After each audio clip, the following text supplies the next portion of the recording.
It's highly predatory, and what they promise them, I mean, this is basically a meat grinder. They don't promise them to go to get themselves into a meat grinder. There is no protection. There is a question of language. In general, Russian military is notorious for its abuses of its own people and soldiers, let alone of recruits from, other countries, which they don't respect very much. Yeah, so there's also this kind of racial superiority. There are all sorts of prejudice against these people, which of course this is the story that is not being told by Russians officially when they do the recruitment. So this is these people put themselves in an extremely risky, not only for their life, obviously for their life, but also if they survive. The conditions and the treatment that they're going to get is going to be very, very bad. Russia mainly targets countries where they already have legacy relations all over the globe. And obviously, Russia has very close ties with Cuba that go back to the Soviet Union. And that legacy has continued. Russia supports Cuba, and there is a kind of accumulated goodwill, positive attitude towards Russia.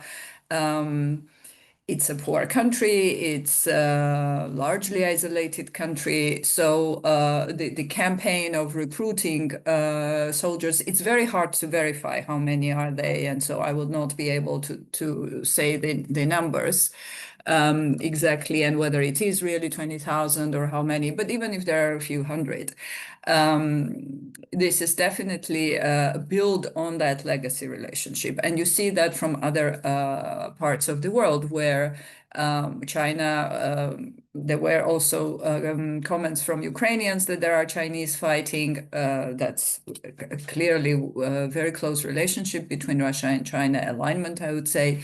And in case of North Korea, this is an official kind of based on an agreement, official participation.